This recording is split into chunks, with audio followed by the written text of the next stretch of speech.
વડાપ્રધાન નરેન્દ્ર મોદીના શાસનના 12 વર્ષ પૂર્ણ થવાની ઉજવણીના ભાગરૂપે વિવિધ સેવાકીય કાર્યોની ઉજવણી કરવામાં આવી રહી છે, જેના ભાગરૂપે લાલકોટ હેરિટેજ બિલ્ડિંગની મુલાકાત લેવામાં આવી હતી અને સ્થળ નિરીક્ષણ કરવામાં આવ્યું હતું.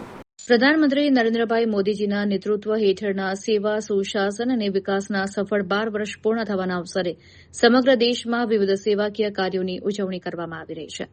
આ ઉજવણીના ભાગરૂપે શનિવાર 13 જૂન 2026ના રોજ વડોદરા શહેરના અગ્રણી લોકપ્રતિનિધિઓ અને વહીવટી અધિકારીઓ દ્વારા ઐતિહાસિક લાલકોટ પરિસરની ખાસ મુલાકાત લેવામાં આવી હતી. વડોદરાના હૃદય સમી આ ઇમારતને તાજેતરમાં જ હેરિટેજ તરીકે જાહેર કરવામાં આવી છે. આ ઐતિહાસિક ધરોહરના જતન અને તેના વિકાસ કાર્યોની સમીક્ષા કરવા માટે એક સંયુક્ત સ્થળ નિરીક્ષણ કાર્યક્રમ યોજાયો હતો. આ હેરિટેજ વિઝિટ દરમિયાન વડોદરા શહેરના દંડક પાડુ શુક્લા, અકોટા વિસ્તારના ધારાસભ્ય ચૈતન્ય દેસાઈ, શહેરના મેયર, ડેપ્યુટી મેયર, શાસક પક્ષના નેતા તેમજ સ્થાનિક વોર્ડના કાઉન્સિલરો વિશેષ રૂપે ઉપસ્થિત રહ્યા હતા. આ નેતાઓની સાથે વડોદરા મ્યુનિસિપલ કોર્પોરેશનના ઉચ્ચ અધિકારીઓ અને એન્જિનિયરોની ટીમ પણ જોડાઈ હતી. લાલકોટની આ ભવ્ય ઇમારતને સાચવીને તેને લોક ઉપયોગી બનાવવા તેમજ વડોદરાની સાંસ્કૃતિક ઓળખને વધુ મજબૂત કરવા માટે અહીં આગામી સમયમાં મ્યુઝિયમ અને આર્ટ ગેલેરી વિકસાવવાનું આયોજન છે. મુલાકાત દરમિયાન તમામ અધિકારીઓ સાથે ચર્ચા કરી લાલકોટના જીર્ણોદ્ધાર અને કન્ઝર્વેશનની કામગીરી અંગે વિગતવાર સમીક્ષા કરી હતી. પ્રજાના પ્રતિનિધિઓએ જણાવ્યું હતું કે વડોદરાની આ ઐતિહાસિક ઓળખ આગામી પેઢીઓ માટે પ્રેરણારૂપ બની રહેશે. તંત્ર દ્વારા આ હેરિટેજ પ્રોજેક્ટને સમયસર અને ગુણવત્તાપૂર્વક પૂર્ણ કરવા માટે જરૂરી દિશા નિર્દેશો આપવામાં આવ્યા છે.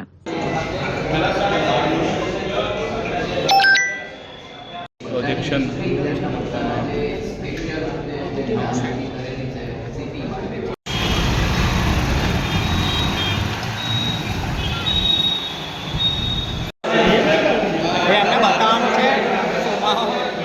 ઉભારો પાછળ હા પીછે ઉભા રહેજો, અમને પહેલા અંદર જતા રહેવા.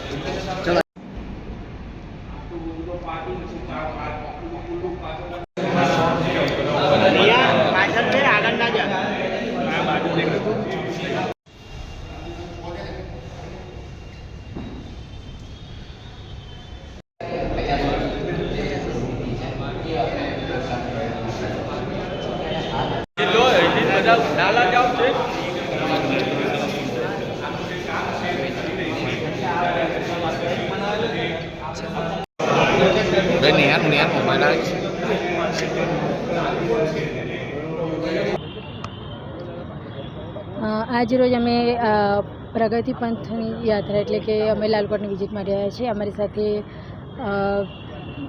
અકોટાના ધારાસભ્ય ચેતનભાઈ દેસાઈ, દંડક એવા બાલકૃષ્ણ શુક્લે તેમજ વોર્ડ નંબર 14 અને 13ના કાઉન્સિલરો સાથે છે, પૂર્વ કાઉન્સિલરો બી સાથે છે અને પૂરી ટીમ અમે અને અમારા 5 પદાધિકારીઓ સાથે મળીને અમે એક મુલાકાત માટે આવ્યા છીએ. અને અત્યારે જે આપણું ગાયકવાડી ટાઈમની ઇમારતો છે એને જે આપણી ઐતિહાસિક ઇમારતોને આપણી જે ધરોહરો છે એને જાળવી રાખીને એક મ્યુઝિયમમાં પરિવર્તન કરવામાં આવી રહ્યું છે. તો એની અત્યારે કામગીરી ચાલુ છે અને ટૂંક સમયમાં કામગીરી પૂરી થઈ જશે. કેટલા સમયમાં કામગીરી પૂરી થશે? આજે વિઝિટ તમે તો કરી છે, કામગીરી શરૂ બી કરવામાં આવી છે, કેટલા ટાઈમ લાગશે? કામગીરી જોતાં તો લાગે છે કે મોટાભાગનું કામ તો પૂર્ણ થઈ ગયું છે, એટલે હવે ટૂંક સમયમાં પૂરું થઈ જશે.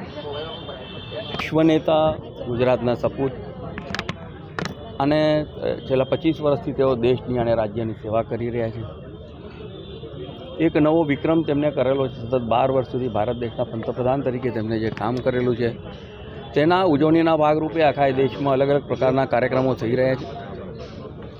એવા જ એક કાર્યક્રમ જેનું નામ છે પ્રગતિ પથ, એટલે કે સ્થાનિક સ્વરાજ એટલે કોર્પોરેશન, રાજ્ય સરકાર કે કેન્દ્ર સરકાર દ્વારા જે પણ ખૂબ જ મહત્ત્વના અને સારા સંવેદનશીલ કામો થયા છે તેની એક સ્થળ સ્થિતિની વિગત મેળવી અને એની સાથે સાથે સાથી તમામ અમારા ચૂંટાયેલા પ્રતિનિધિઓ અને સંગઠનના મિત્રો સાથે અહીં આવ્યા છે. જ્યારે કોર્પોરેશન દ્વારા લાલકોટ ખાતે નવું સિટી મ્યુઝિયમ બનવા જઈ રહ્યું છે.